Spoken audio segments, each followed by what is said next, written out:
topic of the discussion is six thinking hat analysis. बड़ा अजीब सा नाम आपको लग रहा होगा. Yes, the name is six thinking hats. जब हम बिजनेस स्ट्रेटजी की बात करते हैं, बिजनेस स्ट्रेटजी की एनालिसिस की बात करते हैं, तो एक एनालिसिस थिंकिंग हैट्स के नाम का भी हमारे पास है. बड़ा मज़ेदार एनालिसिस है. एक साहब थे एडवर्ड डी बोनो, उन्होंने इसको इंट्रोड्यूस किया था और उनके मुताबिक ये है कि टीम्स की इफ़ेक्टिवली और कोलैबोरेटली जब हम उसकी बात करते हैं, उनके काम करने की बात करते हैं, तो उनको 6 डिफरेंट पर्सपेक्टिव से उन टीम की परफॉर्मेंस को, उन टीम की कोलैबोरेशन को, उन टीम की इफ़ेक्टिवनेस को हमें स्कैन करना चाहिए. तो प्राइमरीली जिसको हम 6 थिंकिंग हैट्स कह रहे हैं, वो 6 थिंकिंग पैटर्न्स हैं जिनकी मदद से हम किसी भी टीम की इफ़ेक्टिवनेस को, उनकी परफॉर्मेंस को स्कैन करते हैं. अच्छा, ये 6 थिंकिंग हैट्स क्या हैं? ये आपको स्क्रीन पे नज़र आ रहे होंगे और अगर आप गौर से देखें तो ये हैट्स ही की शक्ल है.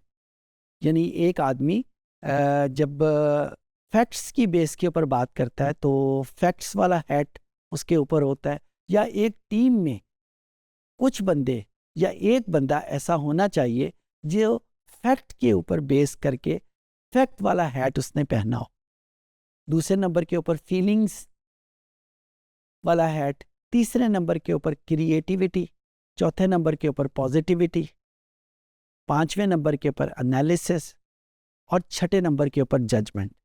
तो ये 6 डिफरेंट हैट्स हैं जो आपकी एनालिसिस में, जब आप अपने बिजनेस की स्ट्रैटेजी डेवलप करते हैं, तो ये 6 डिफरेंट हैट्स वाले बंदे आपकी टीम में, आपकी थिंकिंग टीम में होने चाहिए. अच्छा, अगर आप गौर से इस तस्वीर को देखें तो हर हैट का कलर डिफरेंट है. जो फैक्ट्स वाला है वो ग्रेइश शेड में है, फीलिंग वाला रेडिश कह लें या ऑरेंज शेड आप उसको कह लें, क्रिएटिविटी ये ग्रीन में आ जाता है, पॉजिटिविटी येलो में, एनालिसिस ये ब्लू में है, और जजमेंट जो है ये डार्क ब्लैक या डार्क ग्रे कलर में हमारे सामने मौजूद है. अच्छा, इन सारे कलर्स की परसेप्शन मौजूद है. यानी ये खामखा नहीं है कि जो फैक्ट्स वाला है वो ग्रे में है तो हम फीलिंग को भी ग्रे में कर सकते हैं या क्रिएटिविटी को भी ग्रे में कर सकते हैं. ऐसा नहीं है. हर कलर के पीछे उसकी अपनी एक पर्सनैलिटी है. आप लोगों ने एक कलर की पर्सनैलिटी के हवाले से शायद किसी जगह पे पढ़ा हो कि हर कलर का एक अपना इम्पैक्ट है और हर कलर की एक अपना रोल है. जब हम किसी भी कलर को देखते हैं तो ख़ास किस्म की रेज उस कलर से रिफ्लेक्ट होकर हमारे जहन में पड़ती हैं और हमारे जहन पे उसके उस तरीके से जो उसके इफ़ेक्ट हैं या उसका इन्फ्लुएंस उस तरीके से डेवलप होता है. तो उसी कलर स्कीम को यूज़ करते हुए ये कलर्स, ये हैट्स जो हैं वो डेवलप किए गए. मैं इस वक्त ज़्यादा फोकस नहीं करूँगा उस कलर की स्कीम के ऊपर क्योंकि फिर हमारा जो डिस्कशन है वो ज़रा हट जाएगी. किसी और मौके के ऊपर इंशाल्लाह इसके ऊपर हम डिस्कस करेंगे. लेकिन इस वक्त जो मैं फ़ोकस करना चाह रहा हूँ कि जब हम कोई बिज़नेस को स्कैन करते हैं, उसकी परफॉर्मेंस को, तो हमें इन 6 पर्सपेक्टिव से उनको देखना होता है. हमें जो एनालिसिस है, जो हमारा लेंस है, जो बिज़नेस को देखना है, वो फैक्ट के ऊपर बेस करना चाहिए, वो फीलिंग्स के ऊपर बेस करना चाहिए, उसमें लाजमी तौर के ऊपर कोई ना कोई क्रिएटिविटी होनी चाहिए. ऐसा ना हो कि वो किसी और बिज़नेस की नकल के ऊपर बन गया हो. इवन कि अगर आपने कुछ हिस्सा नकल के ऊपर भी बनाया हुआ है तो उसमें क्रिएटिविटी का एलिमेंट लाजमी होना चाहिए.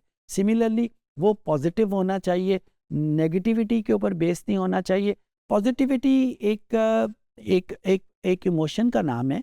अगर हम साइकोलॉजी की बुक्स में देखें तो पॉजिटिविटी हर उस इमोशन को कहते हैं जो हमें होपफुल रखती है, जो हमें पेसिमिस्ट नहीं होने देती, जो हमें keep on struggling, keep on going, keep on running के ऊपर मजबूर करती है. यानी अगर हमारे पास कोई सेटबैक हो भी गया है तो इट डजंट मीन कि अपने सारे हथियार एक तरफ रख के आप बैठ जाए कि जी मैं कुछ नहीं कर सकता।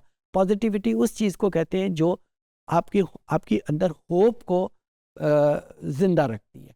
और फिर इसी तरीके से जब हम पॉजिटिविटी के बाद वाला जो हैट देखते हैं तो वो एनालिसिस वाला हैट है कि वो जो आपका बिजनेस है उसमें एनालिसिस लाजमी होना चाहिए। अच्छा, एनालिसिस ज़रूरी नहीं है कि वो क्वांटिटेटिव ही हो, it may be qualitative analysis, it may be a combination of qualitative and quantitative, जिसको आमतौर के ऊपर हाइब्रिड एनालिसिस कहते हैं, वो भी हो सकता है। और जो इम्पोर्टेंट बात इस एनालिसिस में है कि ये एनालिसिस हमेशा भले क्वांटिटेटिव हो, क्वालिटेटिव हो या हाइब्रिड हो, ये डेटा के ऊपर बेस करता है। ये आपकी विम्स के ऊपर, आपके ख्यालात के ऊपर बेस नहीं करता, डेटा के ऊपर बेस करता है।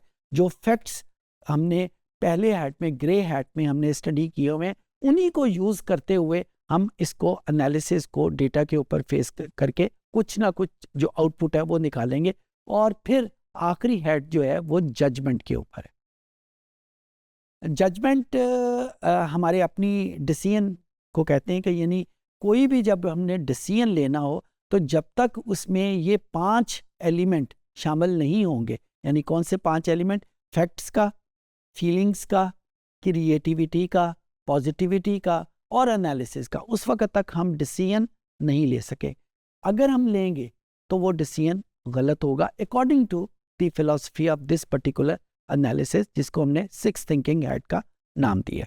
अच्छा, अब यहाँ पे एक चीज़ का वो बहुत ज़्यादा ख्याल रखना है, ये 6 हैट्स इकट्ठे काम नहीं करते, ये वन आफ्टर द अदर काम करते हैं।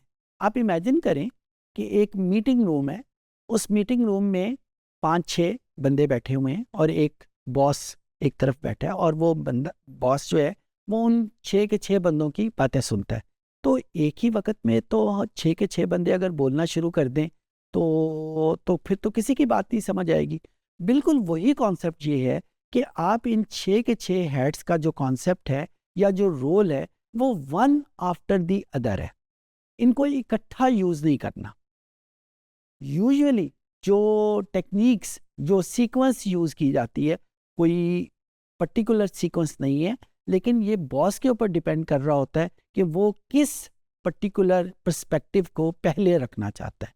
लेकिन अगर हम ये सीक्वेंस ऐसे रखें कि फैक्ट्स सबसे पहले नंबर के ऊपर आए, फिर उसके बाद फीलिंग आए, और जो बिल्कुल अभी थोड़ी देर पहले स्क्रीन के ऊपर आप देख रहे थे कि जिस तरतीब से वो screen from left side to right side जा रही है और बिल्कुल at the end of the day judgement के ऊपर पहुंच रही है, अगर तरतीब वही रखेंगे तो it would be a bit easier to reach at any decision. अच्छा, ये एक स्कूल ऑफ थॉट है। दूसरा स्कूल ऑफ थॉट ये कहता है कि आप इन हैट्स को रोटेट करें, यानी जिस बंदे के ऊपर पहले फैक्ट्स वाला हैट था उसको आप रोल दे दें कि वो क्रिएटिविटी का हैट पहन ले, यानी वो जो ओपिनियन दे उस बिजनेस को देखने के हवाले से वो क्रिएटिविटी को यूज करते हुए करे। या जिस बंदे के पास पहले एनालिसिस वाला हैट था अब उसको दे दे कि वो होपफुल को, यानी पॉजिटिविटी का हैट पहन ले और उसके बारे में इंफॉर्मेशन देना शुरू कर दे। यानी इसको हम आमतौर के ऊपर हम कहते हैं कि उसको रोटेट करना शुरू कर दे, यानी जिसके पास पहले हैट था उसको रोटेट करते, और जो बॉस है वो सारी की सारी जो उनकी ओपिनियंस है वो उसको लिखना शुरू करते, और लिखते लिखते फिर वो एक खास जजमेंट के ऊपर पहुंचे। अच्छा, इन सारी रोटेशन में हम आम तौर के ऊपर कहते हैं कि ब्लू हैट स्टार्ट के ऊपर हो सकता है, और and to control the process, जो एंड वाला हैट है वो कंट्रोलिंग प्रोसेस को कंट्रोल करने वाला वो होना चाहिए।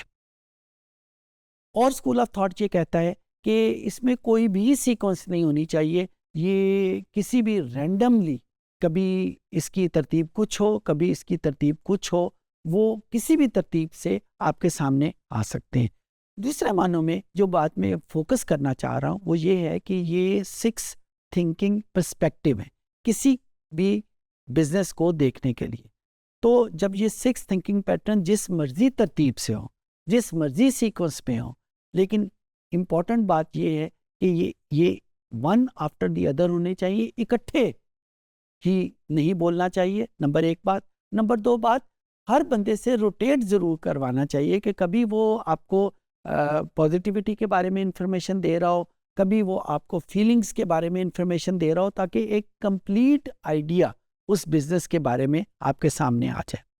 ये एक बड़ी मज़ेदार टेक्निक है, मैं इसको अक्सर बिज़नेस के अलावा भी यूज़ करता हूँ कि जब मैं किसी मुश्किल डिसीजन के ऊपर मैंने पहुँचना हो, तो मैं इन्हीं 6 पर्सपेक्टिव के हवाले से उस चीज़ को देखना शुरू कर देता हूँ। फीलिंग्स उसके बारे में क्या है, उसके बारे में मेरी पॉजिटिविटी क्या है, इवन कि मैंने किसी जगह पे जाना हो, गाड़ी ड्राइव करनी है और मुझे नहीं समझ आ रही कि मेरे पास 2-3 रास्ते हैं, मैं कौन सा रास्ता इख्तियार करूं, तो मैं यही 6 थिंकिंग हैट का वाला पैटर्न यूज़ करता हूं और एक डिसीजन के ऊपर मैं पहुंच जाता हूं।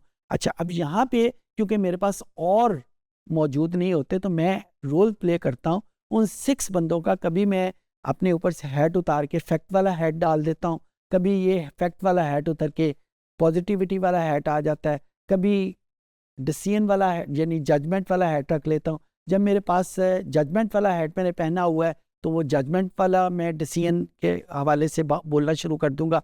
पॉजिटिविटी वाला हैट है तो पॉजिटिविटी के हवाले से बोलना शुरू कर दूंगा।